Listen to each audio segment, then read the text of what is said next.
And honestly, I think some part of them was just trying to make sense of something that doesn't fit their worldview. It's easier to believe I got lucky than to accept that the person they dismissed might have actually been worth something all along. You're being very generous in your interpretation. Maybe. Or maybe I'm just tired of being angry about the past. The slideshow started, a collection of photos from their high school years set to music that had been popular at the time. Ethan watched images flash by: football games, pep rallies, prom photos, candid shots from the hallways and cafeteria. He appeared in exactly 3 photos, always in the background, always slightly out of focus. In one, he was visible through a classroom window, sitting alone at a desk. In another, he was at the edge of a group photo, half his face cut off by the frame. In the third, he was walking away from the camera, his backpack slung over one shoulder, heading toward the exit. It was like watching a documentary about his own invisibility, proof that even when he'd been there, he'd barely existed in anyone's awareness. Lena must have noticed the same thing because she leaned in close. 3 photos. Out of what, 200? That's criminal. That was my high school experience in a nutshell, Ethan said. Present, but not accounted for. When the slideshow ended, people applauded and wiped away sentimental tears, reminiscing about the good old days. For them, high school had been golden, a time of friendship and achievement and belonging. For Ethan, it had been survival. Ryan appeared near the front of the room, taking the microphone from the DJ. "Thanks for indulging us in that trip down memory lane," he said, his voice smooth and practiced. "It's amazing how much can change in 10 years, isn't it? Some of us have stayed in touch, built businesses together, supported each other through the ups and downs of adult life. And some of us," his gaze found Ethan in the crowd, "have taken different paths, unexpected paths." There was something in his tone that set off warning bells in Ethan's head. This was it. The other shoe dropping. "I think it's important," Ryan continued, "that we celebrate all kinds of success tonight, not just the conventional kind, but also the surprising kind. The kind that makes you wonder about the story behind the story, you know?" Lena's hand tightened on Ethan's arm. "Is he doing what I think he's doing?" "I think so," Ethan murmured. Ryan was warming to his theme now, his smile wide and apparently genuine. "So I'd like to propose a toast to Ethan Brooks, who's shown us all that sometimes the people we least expect can end up in the most unexpected places. And to Lena Hartwell, for her generosity and recognizing potential where others might have missed it. I'm just making conversation, celebrating old friends." "Were you friends?" Lena asked, and the question hung in the air like a blade. Because from what Ethan's told me about his high school experience, friendship wasn't really a word he'd use to describe most of his relationships here. The room had gone so quiet that Ethan could hear the sound system humming, could hear someone's phone buzzing on a nearby table. People were staring now, their attention ping-ponging between Ryan and Lena, sensing that something significant was about to happen. Ryan set down the microphone carefully, his expression controlled but his eyes hard. "Maybe we should continue this conversation somewhere more private." "Why?" Lena said, tilting her head slightly. "You were comfortable making toasts about Ethan's life in front of everyone. Surely you're comfortable discussing the context of that life as well." "Lena," Ethan said quietly, touching her arm. "It's fine." It's not fine," Lena said, not looking away from Ryan. "And you know it's not fine. This man sent you that invitation specifically hoping to humiliate you, to prove to everyone here that you'd failed, that you were still the same scared kid he used to torment. And when you showed up having succeeded despite everything he tried to make you believe about yourself, he couldn't handle it. So now he's trying to diminish your accomplishments, trying to suggest that you didn't earn what you have." "That's not what I was doing," Ryan protested, but his voice lacked conviction. "Isn't it?" Marcus spoke up again, and Ethan was surprised to see anger in his normally easygoing friend's expression. Because it sounded a lot like you were implying that Ethan only has his job because Lena felt sorry for him, which is insulting to both of them, by the way. Ryan looked around the room, perhaps searching for support, but most people were avoiding his gaze. That maybe, just maybe, the way we treated him back in high school was wrong, and that he's proven himself to be worth a hell of a lot more than we gave him credit for. The words seemed to cost David something to say, And when he finished, he looked almost embarrassed, but he didn't take them back, didn't look away. Jessica spoke up from somewhere in the crowd. David's right. I've been thinking about it since Ethan walked in tonight, and I'm not proud of how I treated him back then. I wasn't actively mean, but I wasn't kind either. I just ignored him, like he didn't matter, and that was wrong. We all did it, Amanda added, her earlier sharpness gone from her voice. She looked directly at Ethan. We treated you like you were invisible, and that was cruel. I'm sorry. More voices joined in, a strange chorus of apologies and admissions. Not everyone participated. There were still people in the room who looked uncomfortable or defensive or simply confused about what was happening. But enough people spoke up that Ethan felt something shift inside him, some old wound beginning to acknowledge the possibility of healing. Ryan stood in the middle of it all, his careful persona completely abandoned now, his expression naked with something that looked like desperation. This is ridiculous. We were kids, teenagers. Everyone does stupid things in high school. We can't all flagellate ourselves over ancient history just because Ethan showed up with a billionaire on his arm. This isn't about me being here, Lena said coldly. This is about you being unable to handle the fact that your victim survived and thrived, that the person you tried to break turned out to be stronger than you ever gave him credit for. Victim? Ryan laughed, but it was a harsh sound. Come on, I gave him a hard time, sure, but victim is a strong word. I never hit him, never did anything that serious. You didn't have to hit him, Marcus said quietly. You just had to make him feel worthless every single day for 4 years. You just had to make sure everyone knew that acknowledging him, being kind to him, would mark them as losers too. You created a system where the safest thing anyone could do was ignore him completely.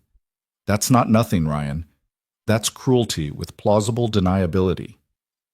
Ethan had been silent through all of this, letting others speak, but now he found his own voice.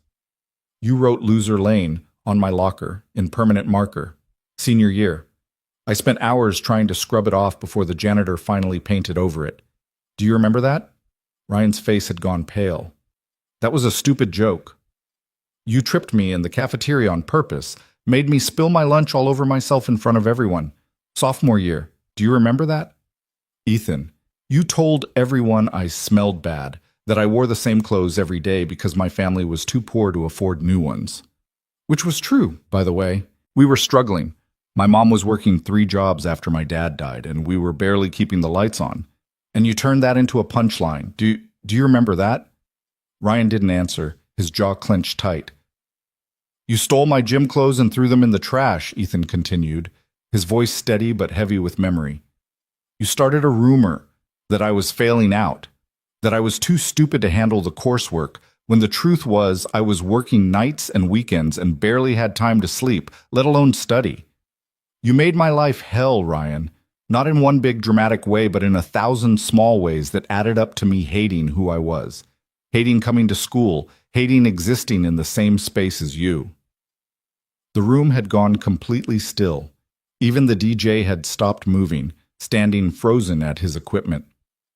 And the worst part, Ethan said, and now his voice did crack slightly, the worst part is that I believed you. I believed that I was worthless, that I deserved to be treated that way, that there was something fundamentally wrong with me that made me unworthy of basic human kindness.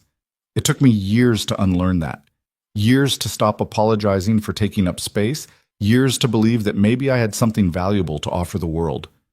Ryan looked like he wanted to be anywhere else. His face flushed, his hands clenched at his sides. I was a kid.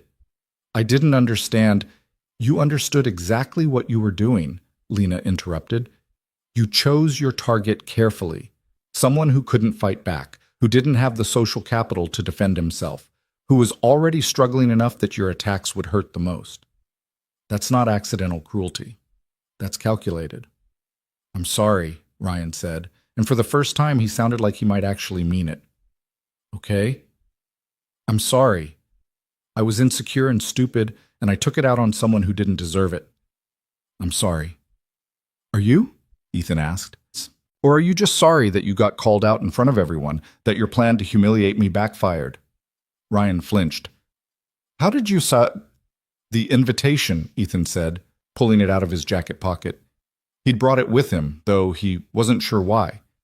Maybe some part of him had known this moment would come. You wrote this whole personal note about how you couldn't wait to see what I'd made of myself. But the subtext was pretty clear. You were expecting to see me broken and ashamed. You wanted proof that you'd been right about me all along, that I was always going to be the loser you said I was. Ryan's silence was answer enough. The thing is, Ethan continued, I almost didn't come. I almost stayed home because the idea of walking into this room and having you look at me with that smug satisfaction, having everyone see that I'd barely survived the past 10 years, was more than I could handle. But then I thought about my daughter. He paused, surprised at how steady his voice was, how clear his thoughts felt despite the emotional weight of the moment. Maya is 7 years old and she's the kindest person I know. She sees people who are hurting and she helps them. She stands up for kids at school who are being left out. She believes, fundamentally, that people deserve to be treated with dignity and respect. And I realized that if I didn't come here tonight, if I let fear and shame keep me away, I'd be teaching her that the bullies win, that cruelty gets the last word. And I couldn't do that. Several people in the crowd were crying now, though they were trying to hide it. Ethan saw Jessica wiping her eyes, saw Amanda staring at the floor with an expression of profound discomfort. So I came, Ethan said, not to show off, not to prove anything to you specifically, Ryan, but to prove something to myself. That I survived, that I built a life worth living, that the person you tried to convince me I was, worthless, forgettable, deserving of contempt, that person never actually existed. It was just a story you told, and I was fool enough to believe it for a while. Ethan, Ryan started, but Ethan held up a hand. I'm not done. Because here's the thing you need to understand. I forgive you. The words seemed to shock everyone, including Ryan himself. His eyes widened, his mouth opening slightly. I forgive you, Ethan repeated, not because what you did was okay. It wasn't. Not because I've forgotten what you put me through. I haven't. But because holding on to that anger, letting it define how I see myself and the world, that would mean you still had power over me. And I'm done giving you that power. Lena was staring at him with something like wonder in her eyes, and Ethan realized that he'd never told her any of this, had never explained this part of his decision to come tonight. Forgiveness doesn't mean we're friends, Ethan continued, looking directly at Ryan. It doesn't mean I trust you or want you in my life. It just means I'm choosing to let go of the hurt so I can move forward. Because carrying it around was making me smaller, and I'm done being small. Ryan's face had gone through several expressions during this speech. Shock, shame, relief, and now something that looked almost like grief. I don't know what to say. You could start with a real apology, Marcus suggested. Not the kind where you minimize what you did or make excuses, the kind where you actually acknowledge the harm you caused. Ryan took a deep breath, and when he spoke again, his voice was different, quieter, stripped of the false confidence and bravado. You're right, all of you. I was cruel to Ethan because it made me feel powerful, because I was dealing with my own stuff at home and taking it out on someone who couldn't fight back. That's not an excuse, it's just the truth. And I'm sorry, Ethan, genuinely sorry, for all of it. The apology hung in the air, imperfect, but real. Ethan nodded slowly, acknowledging it without fully accepting it into the space where the wound still lived. I appreciate you saying that, Ethan said, and I hope you mean it. But more than that, I hope you've changed. I hope you've learned to treat people better, to use whatever power you have to build people up instead of tearing them down. I'm trying, Ryan said, and for the first time all night, he sounded human instead of performative. I have a daughter now, too, 3 years old, and sometimes I look at her and I think about the kind of person I was in high school, and I'm terrified that she'll end up being bullied by someone like me. Or worse, that she'll be the bully. Then teach her better, Ethan said simply. Teach her that kindness isn't weakness, that the measure of a person isn't how many people they can dominate, but how many people they can lift up. Teach her to see the invisible kids, the ones everyone else overlooks, and to treat them like they matter, because they do. The DJ, apparently sensing that the heavy moment had reached some kind of resolution, started the music again, something soft and instrumental that filled the silence without demanding attention. People began to move again, the spell of the confrontation broken, conversations resuming in hushed tones. Ryan stood there for a moment longer, looking like he wanted to say something else, but then he just nodded and walked away, disappearing into the crowd. Ethan watched him go, feeling a strange mixture of relief and sadness. It wasn't the triumphant victory he might have fantasized about over the years, but it felt more real, more complete somehow. Lena touched his arm gently. That was extraordinary.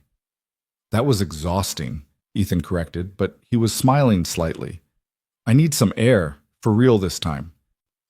They made their way back to the terrace, but this time they weren't alone for long.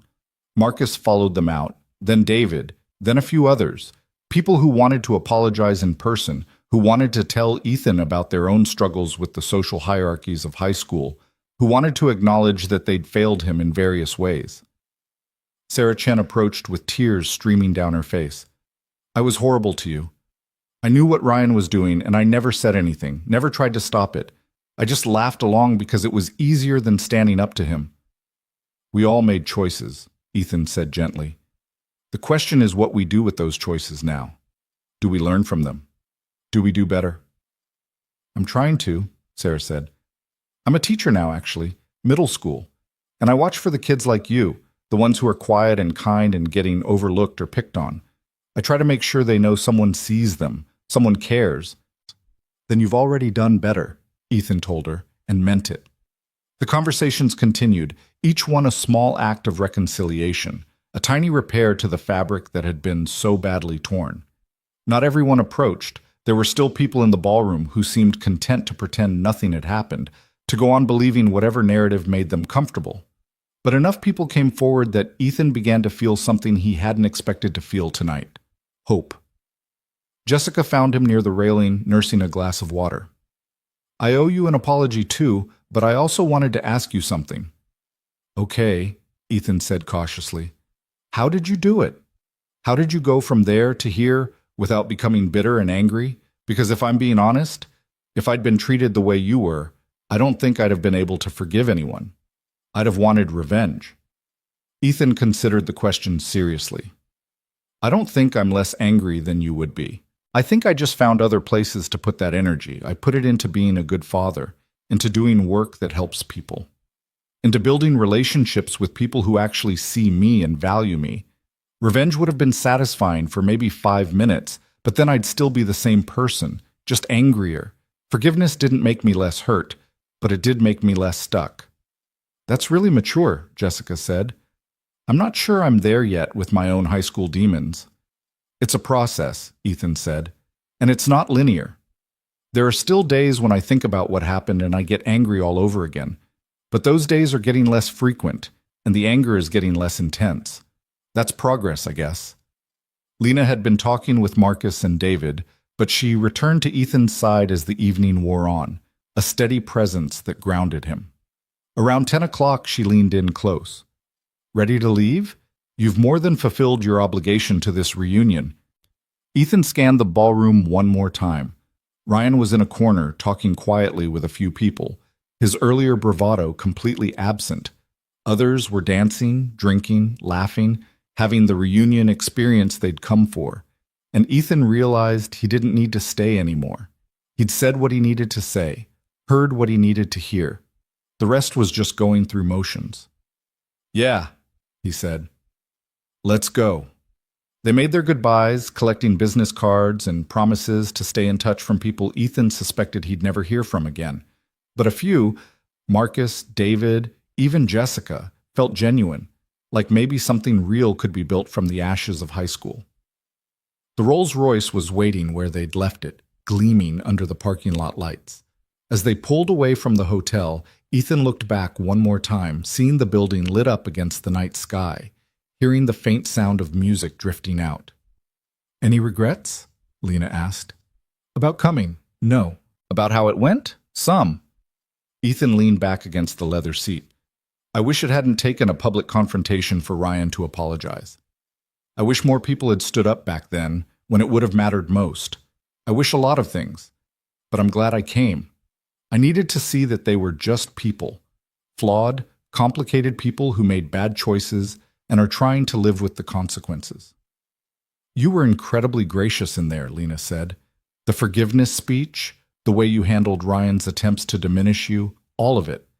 I'm not sure I could have been that generous. I wasn't being generous, Ethan said. I was being strategic.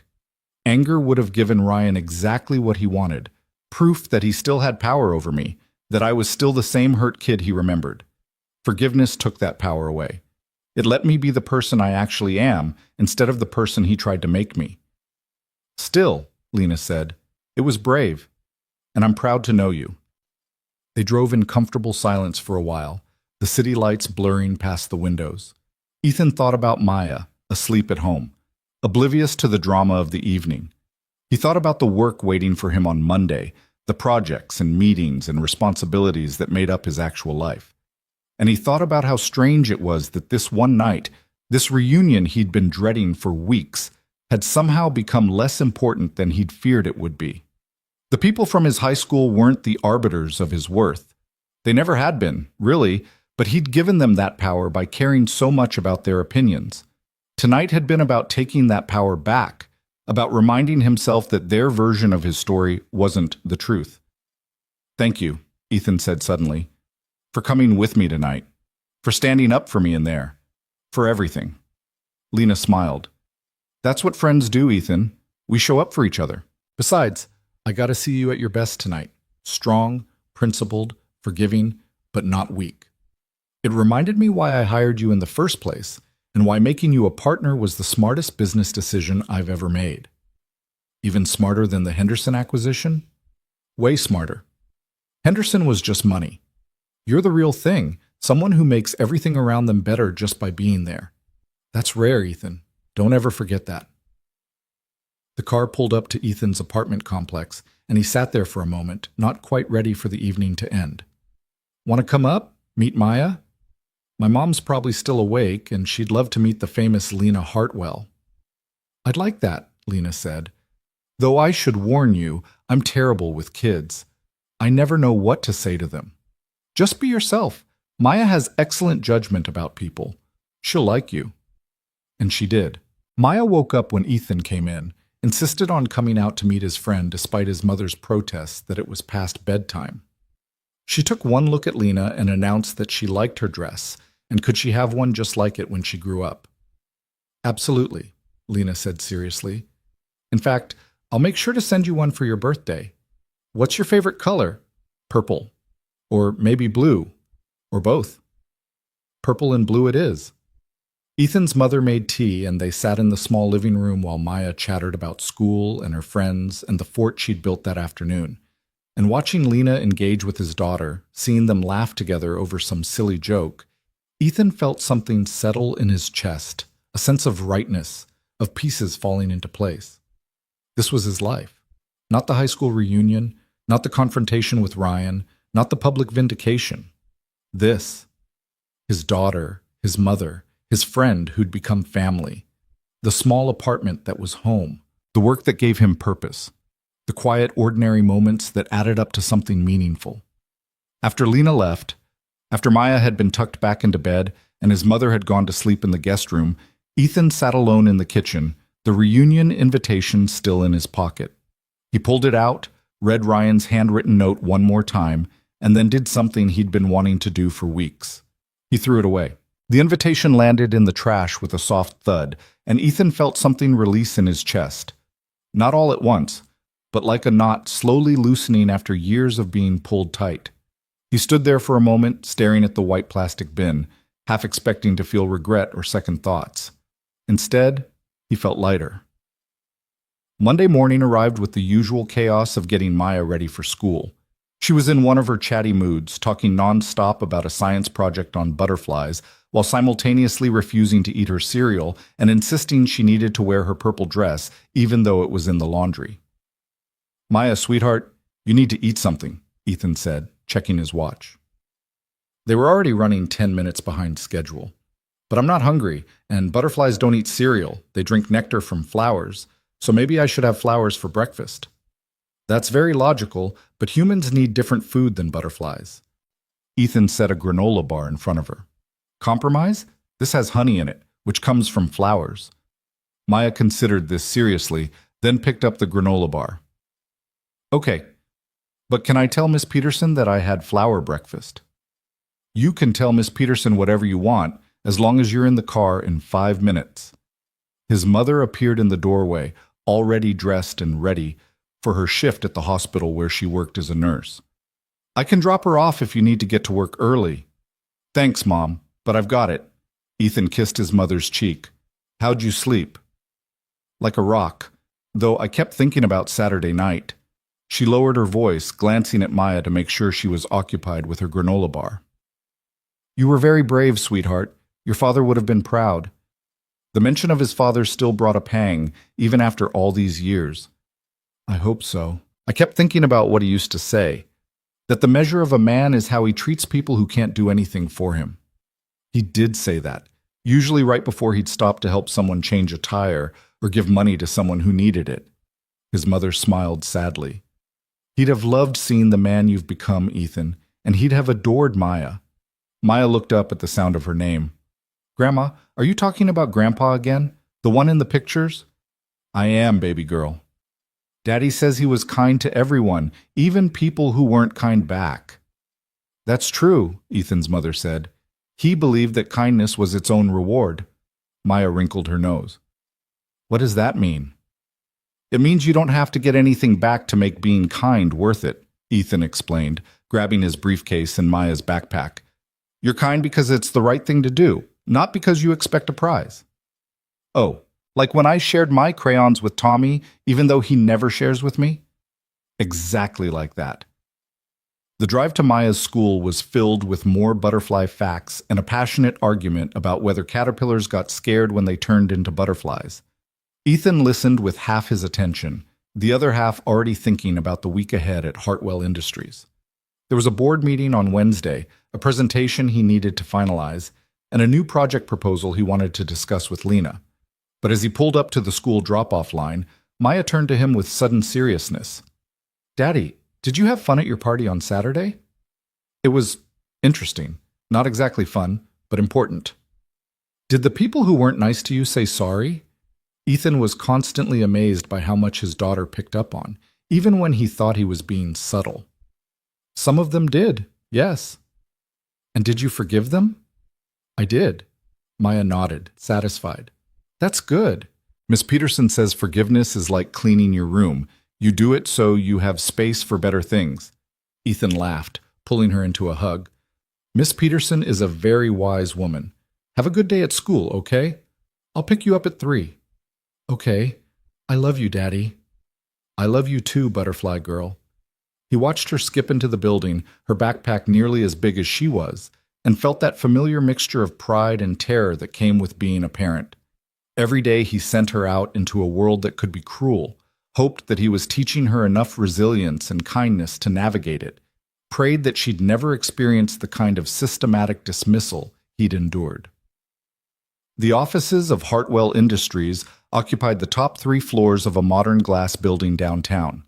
Ethan had been nervous the first time he'd entered this space 3 years ago, convinced that everyone would see through him immediately, would recognize him as an imposter who didn't belong. Now he nodded at the security guard, exchanged pleasantries with the receptionist, and rode the elevator up with the easy comfort of someone who knew exactly where he fit. His office was modest compared to the executive suites, but it had a window with a view of the city and enough space for the drafting table where he still preferred to sketch out his initial designs by hand. The water filtration project that had made him a junior partner was framed on the wall, not the final product, but his original hand-drawn schematic, complete with coffee stains and margin notes. Lena had insisted on framing it. This is where it started, she'd said. The proof that sometimes the best innovations come from people who understand the problem personally, not just theoretically. He'd barely settled at his desk when his phone buzzed. A text from Marcus Webb. Hey man, just wanted to say thanks again for Saturday night. It was good to see you and good to see Ryan finally get called out. Lunch sometime this week? Ethan typed back. Yeah, I'd like that. Wednesday? The response came immediately. Perfect. I'll text you a place. It felt strange, this possibility of genuine friendship with someone from high school. Strange, but good. Like maybe some things could be salvaged from the wreckage, transformed into something new and better. His desk phone rang, and he picked it up to hear Lena's assistant. "Ms. Hartwell would like to see you when you have a moment." "I'll be right there." Lena's office took up a corner of the executive floor, all floor-to-ceiling windows and minimalist furniture that somehow managed to be both intimidating and welcoming. She was standing at the window when he entered, looking out at the city skyline, a coffee cup in her hand. "Ethan, close the door, would you?" He did, suddenly nervous. Lena's tone was impossible to read. She turned to face him, and her expression was thoughtful. "I've been thinking about Saturday night, about everything that happened at that reunion. If this is about my personal drama spilling over into tea..." "Stop, let me finish." Lena set down her coffee and leaned against her desk. "What I saw on Saturday was someone who's been carrying a tremendous amount of pain for a very long time, but who's also found a way to transform that pain into something productive, into empathy, into the ability to see people who are overlooked. And I realized something." She paused, and Ethan waited, unsure where this was going. "We have an opportunity at Hartwell Industries to do something different, something important. You know how we've been talking about expanding our community outreach programs?" "The scholarship initiative?" Ethan asked. They'd been discussing it for months, a program to identify talented students from disadvantaged backgrounds and give them access to mentorship and educational opportunities. "Yes, but I want to expand it. I want to create a whole division focused on finding and developing talent in unconventional places. People who've been overlooked by traditional systems, people like you." Lena's eyes were bright with enthusiasm. "And I want you to head it." Ethan felt his stomach drop. "Lena, I'm not qualified to run a division. I've barely been a junior partner for 6 months. You're more qualified than anyone else in this company. You understand what it's like to be invisible. You know how to spot potential in unexpected places, and you have the technical knowledge to help people develop their skills into actual careers." Lena crossed her arms. "Plus, you're a good leader. Your team loves working with you. Your projects come in on time and under budget, and you have a gift for explaining complex concepts in ways that make sense to people." "This is too much," Ethan said, running his hand through his hair. "I have Maya to think about, and my mom, and I can't afford to take on something this big and fail at it." "Who says you'll fail?" Lena's voice was gentle. "Ethan, you need to stop waiting for permission to be successful. You've earned this, multiple times over."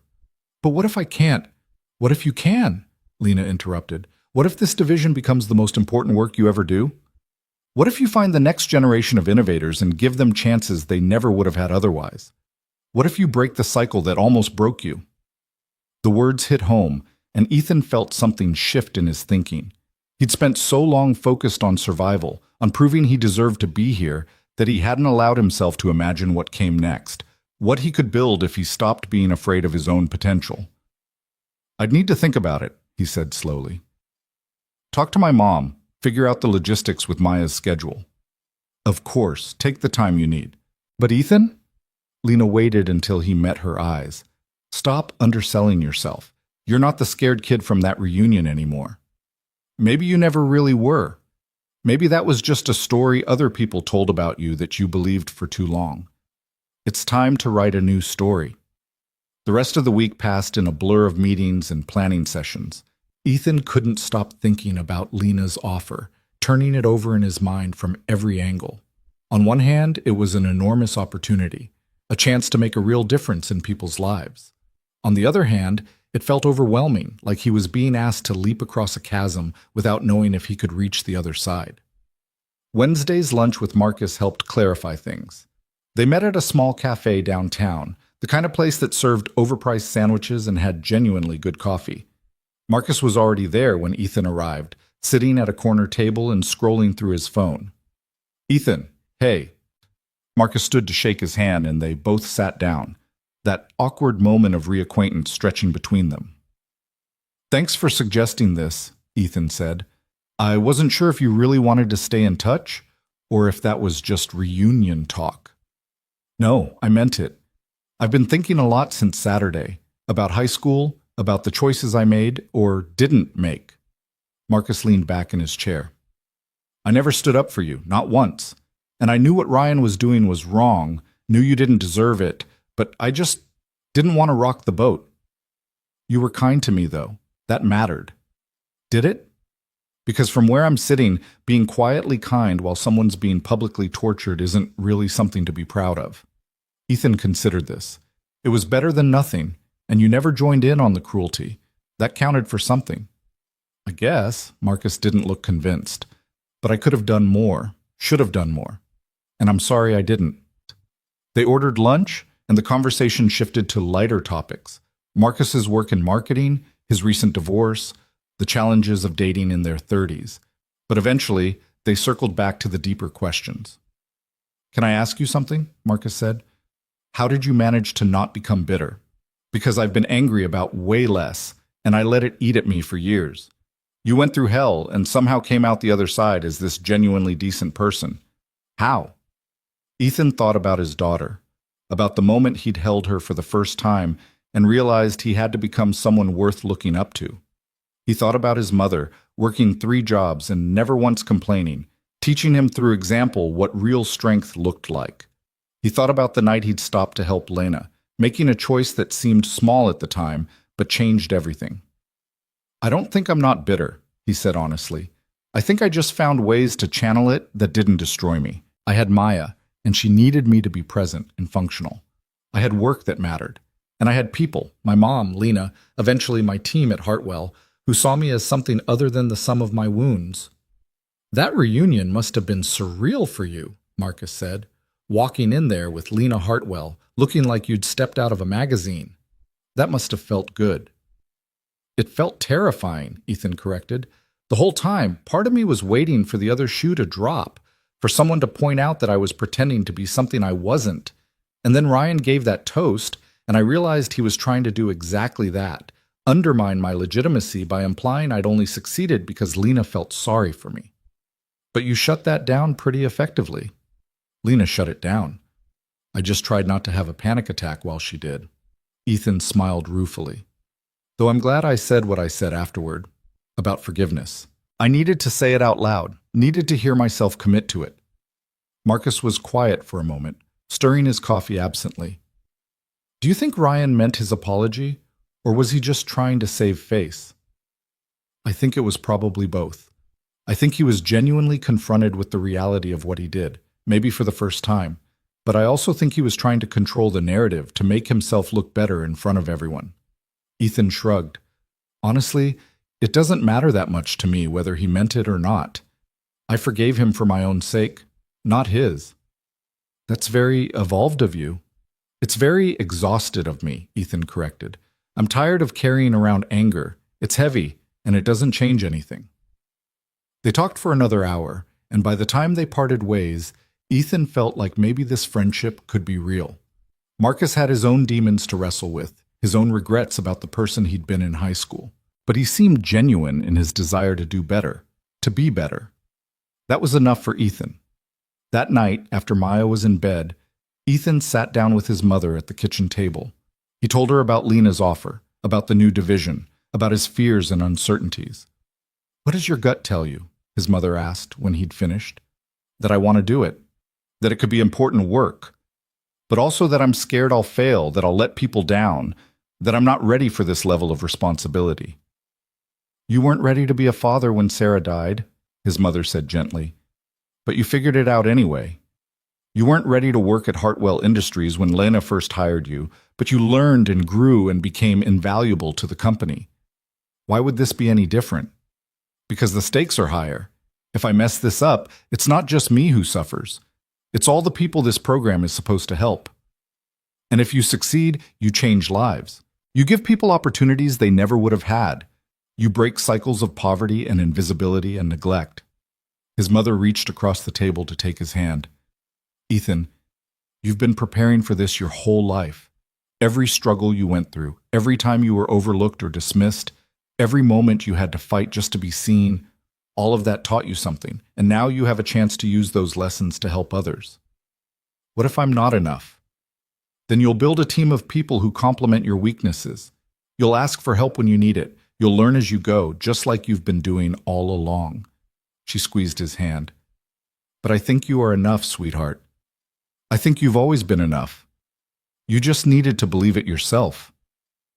Ethan felt his eyes burning, felt the weight of her faith in him settling like a mantle across his shoulders. What about Maya? This is going to mean longer hours, more responsibility. Maya has a father who loves her and shows up for her every single day. A few extra hours at the office won't change that.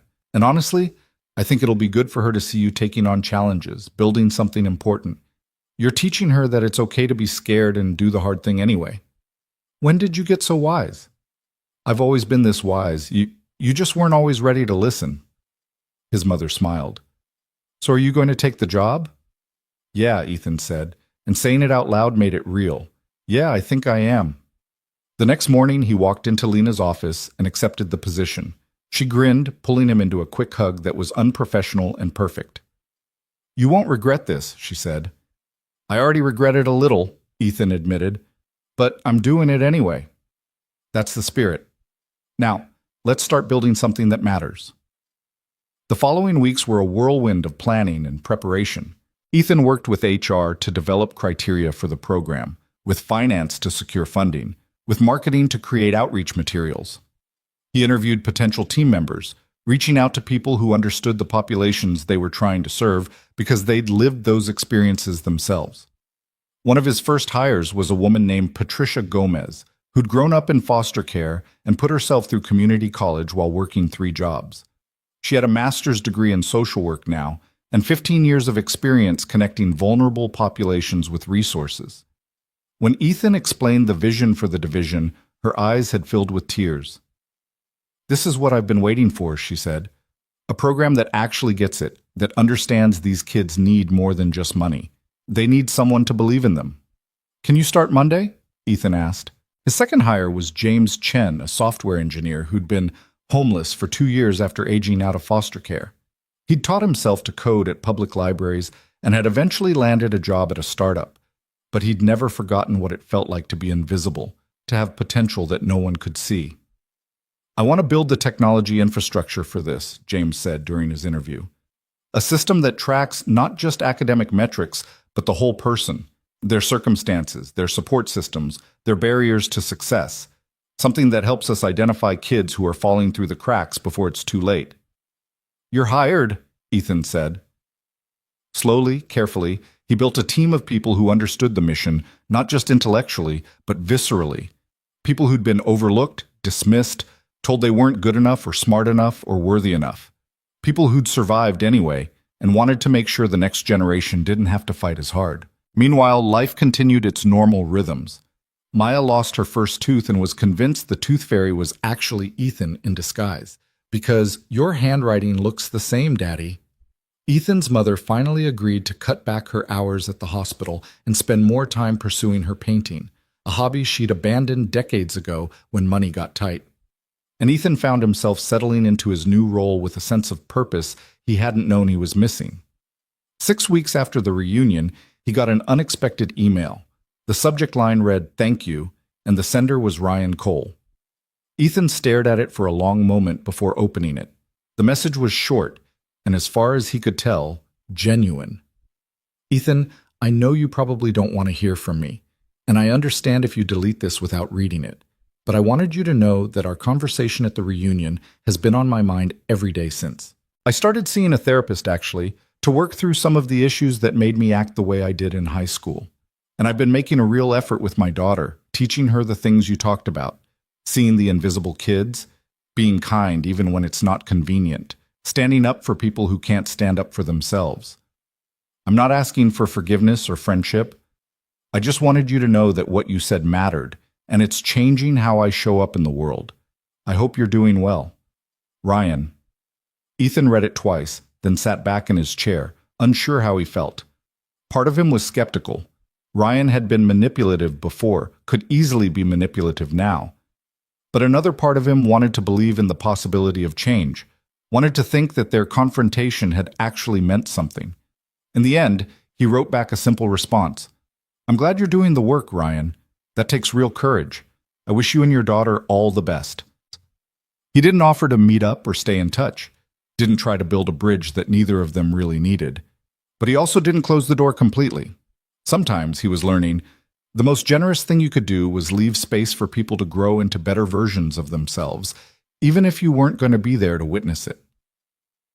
That weekend, Ethan took Maya to the park.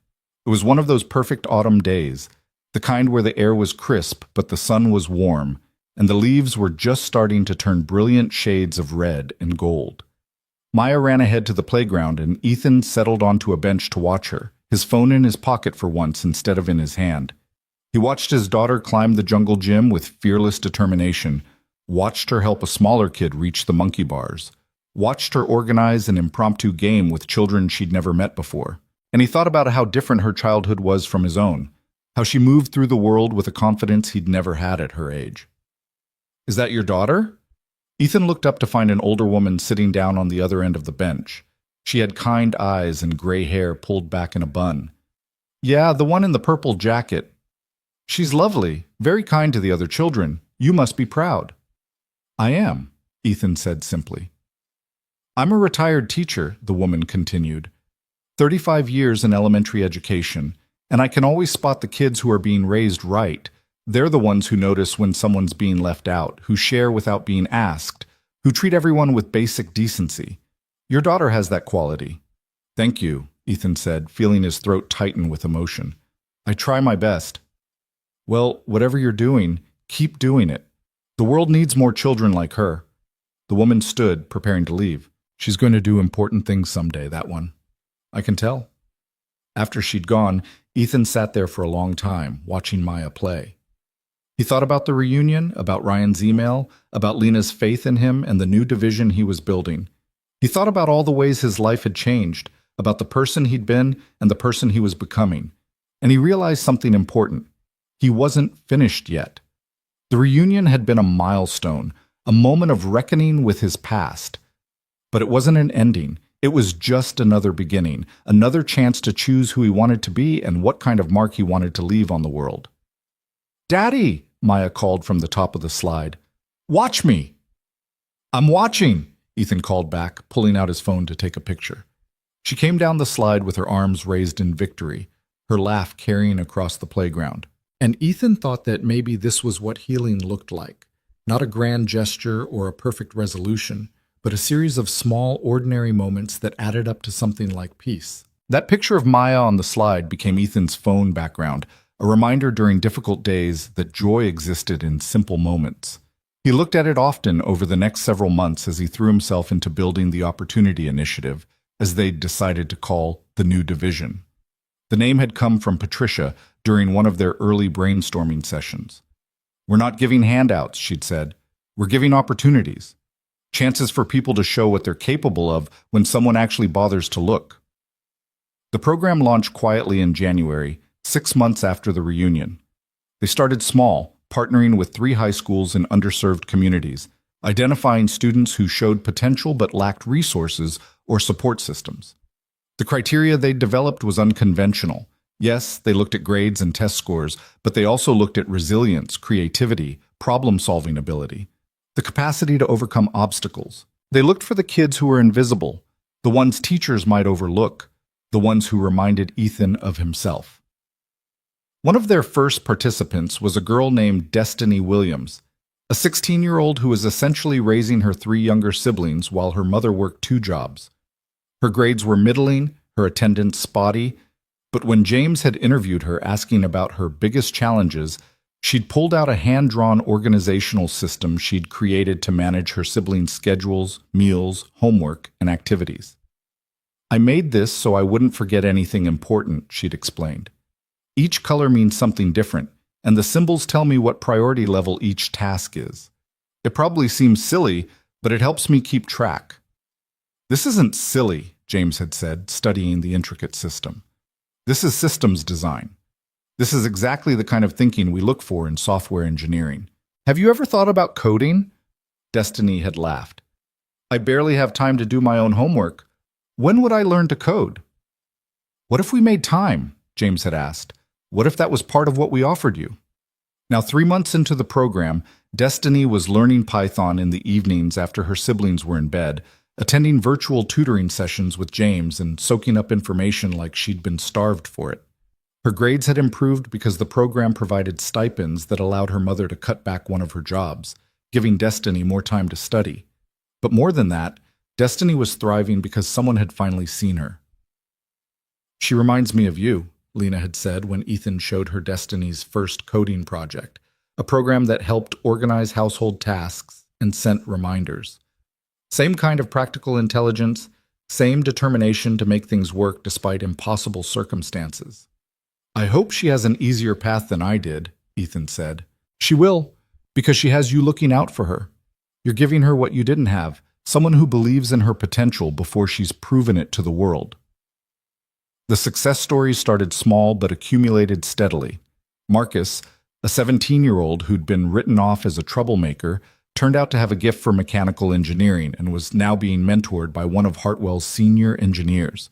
Jasmine, who'd been living in her car with her father, showed an aptitude for graphic design and was creating marketing materials for local nonprofits. Tom, who stuttered so badly he rarely spoke in class, was writing poetry that made Ethan's heart ache with its raw honesty. 6 months into the initiative, Ethan was invited to speak at an education conference about the program's approach. He'd tried to decline, still uncomfortable with public speaking, but Lena had insisted. "Your story matters, Ethan, and more than that, your perspective matters. These educators need to hear from someone who was overlooked by the system, who succeeded anyway, and who's now working to fix that system from the inside." So Ethan found himself standing on a stage in front of 300 educators, his hands shaking slightly as he adjusted the microphone. Maya was in the front row, sitting next to his mother and Lena, her face shining with pride. She'd insisted on coming, had worn her fanciest dress for the occasion. "My name is Ethan Brooks," he began, his voice steadier than he felt. "And 10 years ago, if you'd asked anyone from my high school whether I'd be standing here today, they would have laughed. I was invisible in high school. Not because I was trying to be, but because that's what happens when you're poor, struggling, and don't fit into any of the categories that make you worth noticing." He told them about his high school experience, about the bullying and the isolation, about working 2 jobs after graduation and barely surviving. He told them about the night he stopped to help Lena, about how one moment of choosing kindness over convenience had changed the trajectory of his entire life. And then he told them about the reunion. "I walked into that hotel ballroom terrified," he said. "Terrified that everyone would see through me, would realize I was still that scared kid underneath the expensive suit. But something interesting happened instead. I realized that the person I'd been in high school, quiet, overlooked, dismissed, that person had value I couldn't see at the time. That person had developed skills and perspectives that would eventually become my greatest strengths." He paused, looking out at the audience. "The students you have in your classrooms right now who seem invisible, who are struggling, who don't fit the traditional model of success, those students are developing those same skills and perspectives. They're learning resilience, they're learning creative problem solving. They're learning to see opportunities where others see obstacles. And if we, as educators and mentors, can learn to see them before they've proven themselves according to conventional metrics, we can change lives." The applause that followed was generous, but what mattered more to Ethan was the line of educators who approached him afterward, wanting to know more about the Opportunity Initiative, wanting to bring similar programs to their schools, wanting to learn how to see the invisible students. One teacher, a woman probably in her 50s with warm eyes and a tired smile, waited until the others had dispersed before approaching. "Mr. Brooks, I just wanted to say thank you. I've been teaching for 23 years, and somewhere along the way I got focused on the students who were easy to teach, who met expectations, who made my job simpler. Your talk reminded me why I went into education in the first place, to reach the kids who need reaching most." "It's never too late to start seeing differently," Ethan said gently. "I hope not, because I've probably overlooked dozens of students like you over the years, and I'd like to think I can do better going forward. The fact that you're here, that you're willing to acknowledge that and change, that means you will do better. That's all any of us can do, recognize our blind spots and work to correct them." On the drive home, Maya chattered excitedly about the speech, about how proud she was, about how she'd told all her friends her daddy was going to be famous. Ethan's mother just squeezed his shoulder from the back seat, her eyes bright with tears she was too proud to shed. That night, after Maya was asleep, Ethan's phone rang. He didn't recognize the number and almost didn't answer, but something made him pick up. "Ethan? It's Marcus. Marcus Webb." "Hey, Marcus. What's up?" "I hope it's okay that I'm calling. I got your number from the reunion contact list." Marcus paused. "I saw a video of your speech today. Someone from the conference posted it online, and it's been making the rounds. I just wanted to tell you it was incredible. Really incredible." "Thanks. It was terrifying, but I'm glad I did it. I've been thinking about what you said, about invisible students developing skills that will become their strengths, and I realized I want to help." Marcus's voice was earnest. "I work in marketing, and I'm good at it. What if I volunteered some time to help the Opportunity Initiative with outreach and branding? Pro bono. I want to be part of what you're building." Ethan felt something warm expand in his chest. "I'd like that. We could definitely use the help." "Great. And Ethan, I know I said this before, but I need to say it again. I'm sorry I didn't stand up for you when we were kids. I'm sorry I took the easy path. But I'm grateful you're giving me a chance to do better now." "We all get chances to do better," Ethan said. "The question is whether we take them." Over the next year, the Opportunity Initiative expanded beyond Ethan's most optimistic projections. They partnered with 15 schools, enrolled over 100 students, and saw remarkable results. Students who'd been failing were graduating. Students who'd never considered college were applying and getting accepted. Students who'd felt invisible were finding their voices. One afternoon in late November, Ethan was working in his office when Patricia knocked on his door. "Got a minute? There's someone here who wants to meet you." He looked up to find Destiny standing in the doorway, taller than he remembered, her expression a mixture of nervousness and excitement. "Hi, Mr. Brooks," she said. "I hope it's okay that I came by. I wanted to tell you in person." "Of course. What's going on?" Destiny took a deep breath. "I got accepted to MIT full scholarship. They love the app I developed, the one for household management, and they want me to work with their computer science department to scale it up, make it available to other families like mine." Ethan stood up, moving around his desk. "Destiny, that's incredible. I'm so proud of you. I wouldn't have even applied if you all hadn't pushed me. I didn't think I was MIT material, but James kept saying I was thinking too small, that I needed to dream bigger." Tears were streaming down her face now. "You gave me a chance when no one else was looking. You saw something in me I couldn't see in myself. And now I get to go to one of the best schools in the country and actually help people with my work. I don't even have words for what that means." "You did this," Ethan said firmly. "We just opened a door. You're the one who walked through it and did the work." "But you opened the door. That matters. That changes everything."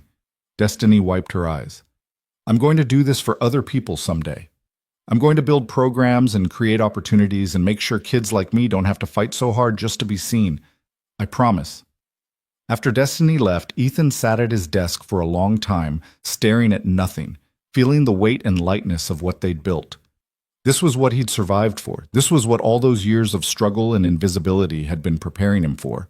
The ability to see others the way he'd needed to be seen, to open doors that had been closed to him. His phone buzzed with a text from Lena. "Heard about Destiny's acceptance. This is what we're building, Ethan. Lives changed. Futures transformed. You should be proud." He texted back, "We should be proud. None of this happens without you believing in me first." We believed in each other. That's how it's supposed to work. That weekend was Maya's 8th birthday. She'd requested a small party at the apartment with just her closest friends, and Ethan had spent the morning decorating and baking a cake that looked slightly lopsided but tasted good. His mother had arrived early to help, and Lena had shown up with a gift that was almost certainly too expensive but made Maya squeal with delight. As Ethan watched his daughter laugh with her friends, watched her open presents with genuine gratitude, watched her make sure every child got cake before she took her own slice, he felt a profound sense of completion. Maya was growing up kind, empathetic, aware of others in a way he'd had to learn through pain. She was his legacy, yes, but she was also her own person, already making choices about the kind of human she wanted to be. "She's wonderful," Lena said, appearing at his elbow with a cup of punch. You've done an amazing job with her. I've tried. Some days I still feel like I'm making it up as I go. Welcome to parenthood. I'm told that feeling never goes away. Lena smiled. Though I have to say, watching you with Maya has made me think about whether I want kids of my own someday. You make it look possible, even as a single parent juggling everything else. It's the hardest thing I've ever done, Ethan admitted, but also the most important. Everything else I accomplish means more because I get to share it with her.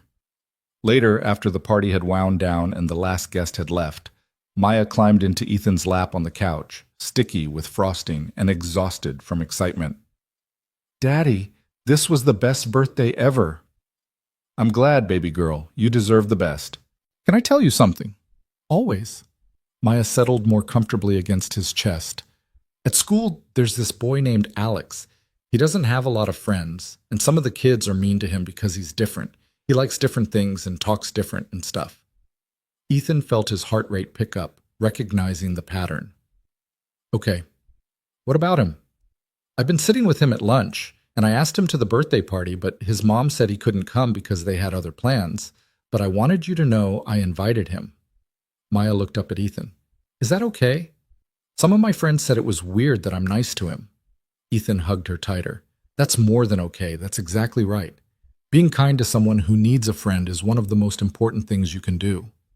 That's what I thought, because you always say that how we treat people matters. It does.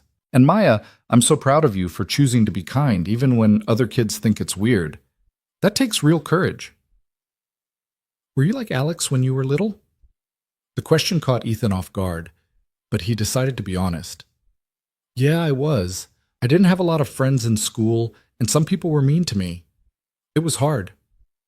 But you're okay now, right? You have friends and important work, and me. I'm more than okay. I'm happy. And you know what helped me get here? People like you. People who chose to be kind even when it wasn't easy, who saw me when other people didn't. People like your Aunt Lena, who gave me a chance. People like Grandma, who never stopped believing in me. Those people saved my life, Maya. Maya was quiet for a moment, processing this. Then I'm going to keep being nice to Alex, because maybe someday he'll be happy too, and he'll remember that someone was kind to him. That's exactly right, baby girl. You're going to change the world with that heart of yours. 2 years after the reunion, Ethan got an unexpected email from the Ridgemont High School Reunion Planning Committee. They were organizing a 12-year reunion, an unusual interval, but apparently there'd been enough interest to justify it. The email was signed by Jessica Winters and included a personal note at the bottom. Ethan, I hope you'll consider coming. A lot has changed in the past 2 years, partly because of conversations you started at the last reunion. I think you'd be surprised by how many people have been thinking about what you said and trying to do better. No pressure, but it would mean a lot to have you there. Jessica. Ethan showed the email to Lena over lunch at their usual cafe. What do you think? I think you should go if you want to, and skip it if you don't. You don't owe them anything. Lena studied his face. But I'm guessing part of you is curious. Maybe. I keep thinking about how much has changed for me in 2 years. I wonder if other people have changed too. Only one way to find out. Want me to come with you again? Ethan considered, then shook his head. I think I need to do this one on my own. Not because I don't want you there, but because I need to prove to myself that I can walk into that room without armor. The reunion was held at the same hotel, in the same ballroom. Ethan arrived alone this time, driving his own car, a practical Honda that was newer than his old Civic, but nothing flashy. He wore a nice suit, but not the expensive one from last time. He wanted to show up as himself, not as a performance of success. The room was less crowded this time, maybe 70 people instead of the 100+ from before.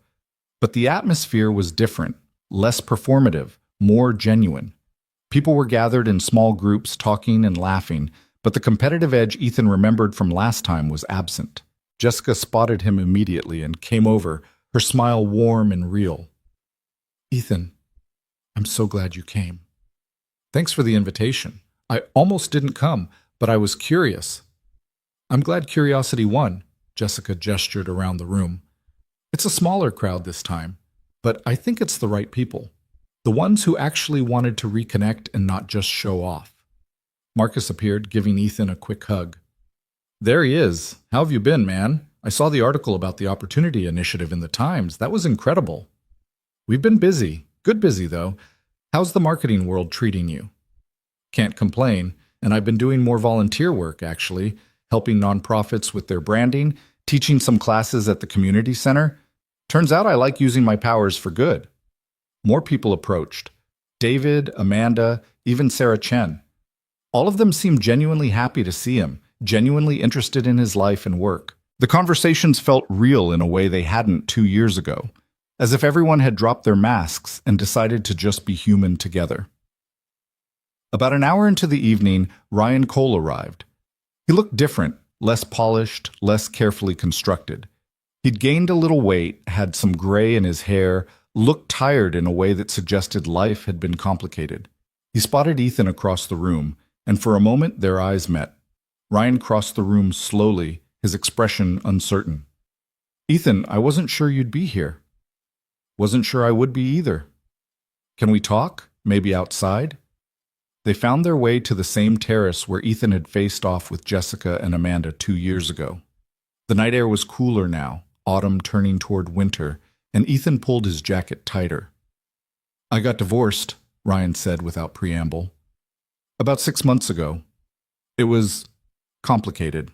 A lot of things I'd been avoiding came to the surface, a lot of ways I was repeating patterns from the past. The therapy helped me see it, but seeing it didn't make it less painful." "I'm sorry," Ethan said, and meant it. "The thing is, you were right. At the last reunion, when you called me out on everything, you were completely right. I'd built my whole identity around being better than other people, smarter, more successful, more important. And when that started to crumble, when my marriage fell apart and work got complicated and my daughter started asking hard questions about why her parents didn't like each other anymore, I didn't have anything else to fall back on." Ryan leaned against the railing, staring out at the gardens. "I've been doing a lot of work on myself, real work, not just surface stuff. And I keep coming back to high school, to the person I was and the people I hurt. To you, specifically." "Ryan, let me finish, please." Ryan turned to face him. "I want to make amends. Real amends. Not just an apology. I've been volunteering at a youth mentorship program, working with kids who are struggling, who are being bullied or overlooked.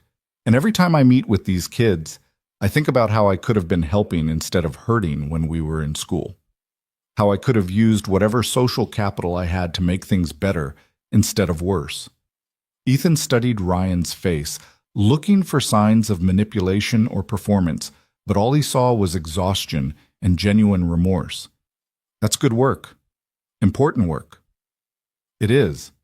And it's hard. These kids are dealing with things I never had to deal with, and watching them struggle, trying to help them find their way through it, it's shown me how much damage people like me can do. How much damage I did do." Ryan's voice cracked slightly. "I'm not asking you to forgive me again. You already did that, and it was more generous than I deserved. I'm just asking you to know that I'm trying to be better. That what you said at the reunion changed something in me, and I'm working every day to become someone my daughter can be proud of." "I think she already is proud of you," Ethan said quietly. "Kids see effort. They see when we're trying, even when we're failing. The fact that you're doing this work, that you're confronting who you were and choosing to be different, that's the most important thing you can teach her." Ryan wiped his eyes roughly. "How do you do that? How do you stay so gracious? After everything I put you through, you're still kind to me." "Because being cruel back wouldn't help anyone. It wouldn't heal what was broken. Wouldn't make either of us better people.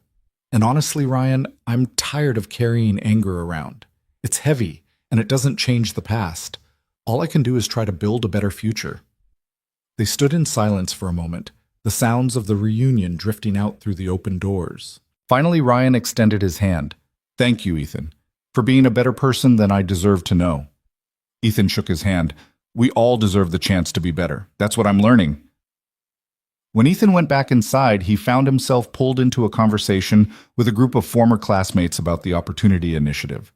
They wanted to know how they could help, how they could support the work, how they could make a difference for students in their own communities. The most important thing, Ethan told them, is to see people. Really see them. Not who you think they should be, not who they might become if they fit your expectations, but who they are right now, in this moment, with all their struggles and potential and complexity. Start there. The reunion wound down around midnight, and Ethan was one of the last to leave. As he walked to his car, he realized he felt lighter than he had in years. The people from his high school weren't monsters.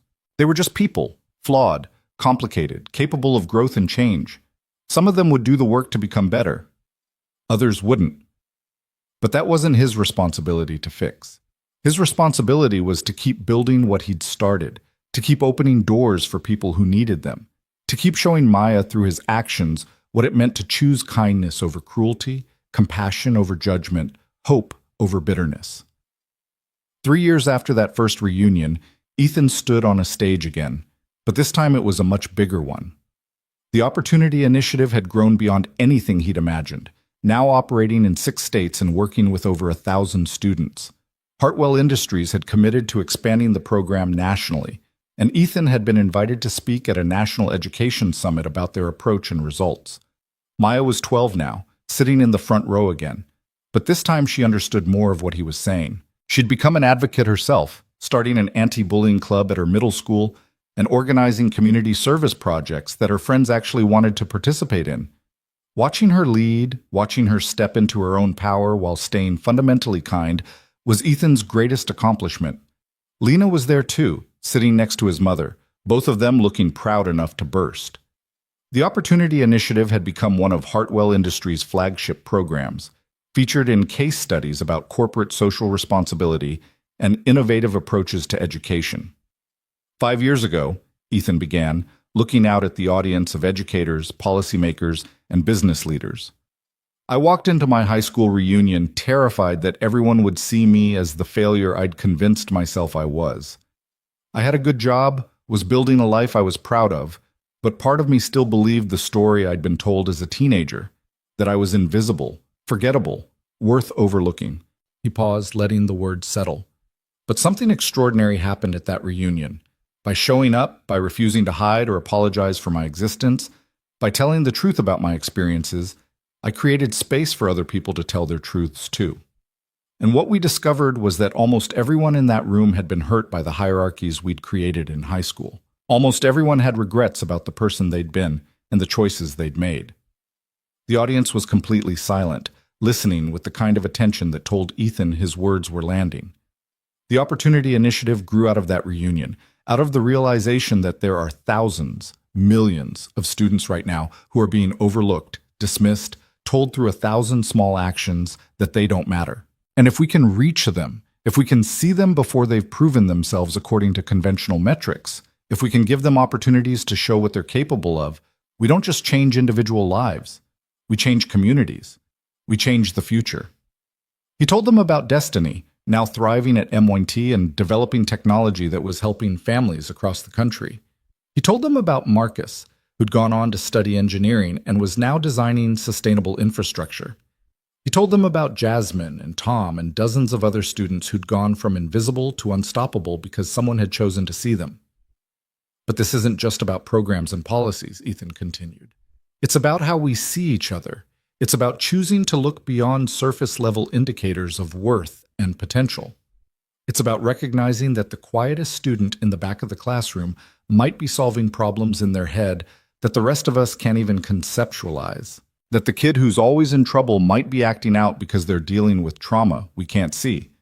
That the teenager working night shifts to help support their family might have extraordinary talents that will never be discovered unless someone makes space for them.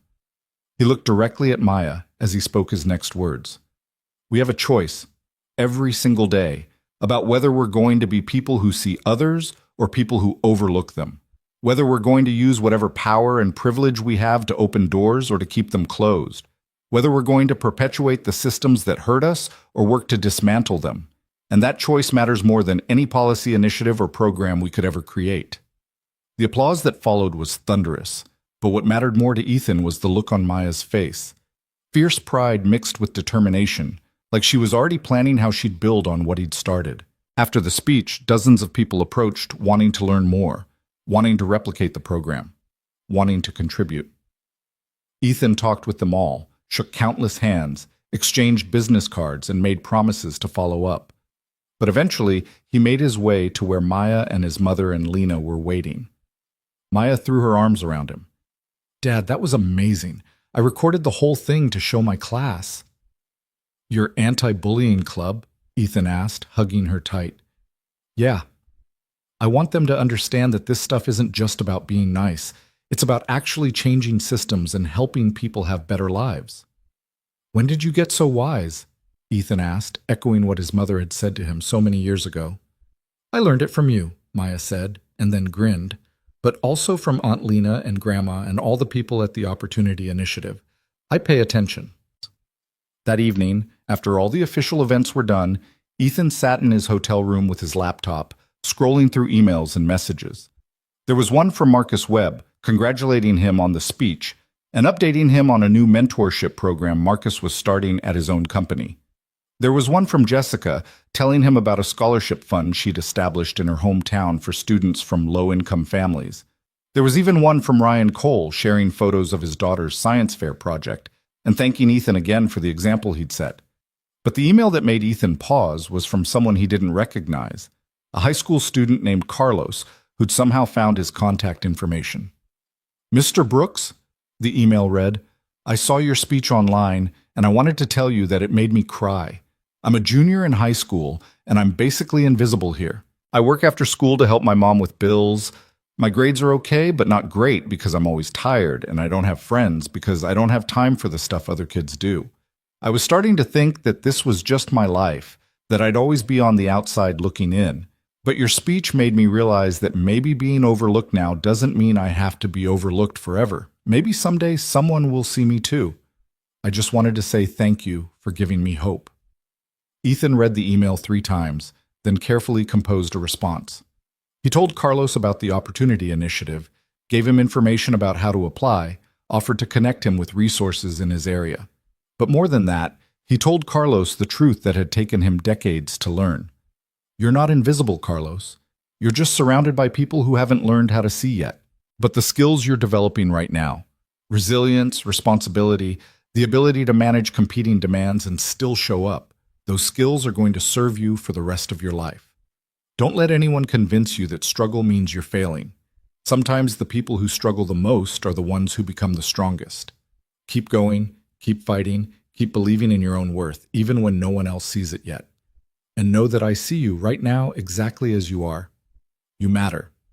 He hit send and then sat back, thinking about the teenager who'd written that email, about all the Carloses out there who were fighting just to be seen. This was why he did this work. This was why every difficult day, every bureaucratic obstacle, every funding challenge was worth it. Because somewhere out there was a kid who needed to know they weren't invisible, that their struggle had meaning, that their future held possibilities they couldn't yet imagine. 5 years later, Ethan stood in a different venue, a high school auditorium in a low-income neighborhood, watching Maya give her own speech. She was 17 now, preparing for college, already accepted to multiple schools with full scholarships. But today, she wasn't talking about her own accomplishments. She was talking about the anti-bullying initiatives she'd helped implement, about the peer support programs that had reduced harassment rates in her school by 40%, about the importance of seeing and supporting students who were struggling. "My dad taught me that kindness isn't weakness," Maya said, her voice clear and strong. "He taught me that the people who seem invisible often have the most to offer if we just bother to look. He taught me that our struggles don't define us, but how we respond to them does. And most importantly, he taught me that we all have power, power to help or power to hurt, power to include or power to exclude, and that how we use that power reveals who we really are." She caught Ethan's eye in the audience and smiled. "Some of you know my dad's story, how he was bullied in high school, how he struggled for years, how he almost believed the people who said he was worthless. But he didn't let that story end him. Instead, he used it as fuel to build something better, to create opportunities for people like him, to make sure other kids wouldn't have to fight as hard as he did just to be seen." Maya paused, and Ethan could see her gathering her courage for what came next. But here's what I want you to know. You don't have to wait until you're an adult to make a difference. You don't have to wait until you have money or power or influence. You can start right now, today, by choosing to see the person everyone else is overlooking, by sitting with the kid who eats lunch alone, by defending someone who's being picked on, by treating everyone in this school like they matter, because they do. Every single person here has value, has potential, has something important to offer the world. Your job is to see it, acknowledge it, and make space for it. The applause that followed was enthusiastic, but what made Ethan's heart full was watching his daughter step down from the stage and immediately approach a group of students who'd been sitting separately from everyone else, making them feel included in the post-speech conversation. She'd internalized everything he'd tried to teach her, but she'd also made it her own, found her own voice and her own way of making the world better. Lena appeared at Ethan's elbow. She's extraordinary, just like her father. She's better than me, smarter, braver, more certain of who she is and what she believes. She had a better foundation. She had you showing her what's possible. Lena squeezed his arm. You did that, Ethan. You broke the cycle. Your daughter will never wonder if she's invisible, will never doubt her own worth, because you made sure she knew from day one that she mattered.